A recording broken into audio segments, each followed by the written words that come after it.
नमस्कार जी। आज बात करते हैं विजय रूपाणी जी की। एक ऐसा नाम जिसने गुजरात की राजनीति में अपने शांत लेकिन दृढ़ नेतृत्व से विशेष स्थान बनाया। एक व्यापारी परिवार में जन्मे रूपाणी जी का जीवन आरएसएस की विचारधारा, जनसंघ की राजनीति और भारतीय जनता पार्टी के संगठनात्मक ढांचे के इर्द गिर्द घूमती रही। शुरुआत से लेकर मुख्यमंत्री बनने और फिर पद छोड़ने तक की यात्रा पर आज बात करते हैं। शुरुआत करते हैं उनके प्रारंभिक जीवन और उनकी शिक्षा पर। उनका जन्म 2 अगस्त 1956 रंगून, जो कि अब म्यांमार में आता है, वहाँ हुआ। सिंधी परिवार में वो जन्मे। 1960 में म्यांमार से भारत आकर राजकोट में बस जाते हैं। बीए और एलएलबी तक उनकी शैक्षणिक योग्यता थी। विद्यार्थी जीवन से ही वह राष्ट्रीय स्वयंसेवक संघ से जुड़ गए थे। राजनीतिक जीवन की शुरुआत कब हुई? विजय रूपाणी जी का राजनीतिक जीवन 1970 के दशक में जनसंघ के साथ शुरू हो चुका था। 1976 में आपातकाल के समय उन्हें मीसा एक्ट के तहत 11 महीने की जेल हुई थी, जो उनकी विचारधारा के प्रति प्रतिबद्धता का संकेत था। इसके बाद वह लगातार संगठनात्मक राजनीति में सक्रिय रहे और भारतीय जनता युवा मोर्चा में अहम भूमिका उन्होंने निभाई। स्थानीय राजनीति से राज्यसभा तक 1987 में राजकोट नगर निगम के पार्षद बने थे। 1996 से 2002 तक राजकोट नगर निगम के चेयरमैन भी रहे थे। 2006 में वे राज्यसभा के लिए चुने गए और संसद में पेट्रोलियम, पर्यटन और आवास जैसे विभागों की समितियों में भी वे रहे थे।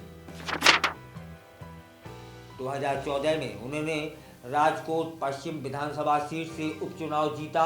यह सीट नरेंद्र मोदी जी के मुख्यमंत्री रहते हुए भी उनके पास रही थी। 2016 में उन्हें गुजरात भाजपा अध्यक्ष नियुक्त किया जाता है। इसी साल तत्कालीन मुख्यमंत्री आनंदीबेन पटेल के इस्तीफे के बाद पार्टी हाईकमान ने विजय रूपाणी जी को गुजरात का 16वां मुख्यमंत्री बना दिया। यहाँ उनकी कुछ उपलब्धियां भी थी। गुजरात मॉडल को आगे बढ़ाने पर उन्होंने जोर दिया था, ठीक है ना।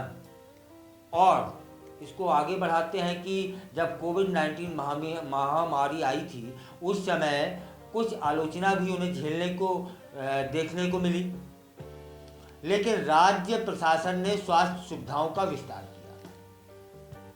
11 सितंबर 2021 को रूपाणी जी ने मुख्यमंत्री पद से इस्तीफा दिया।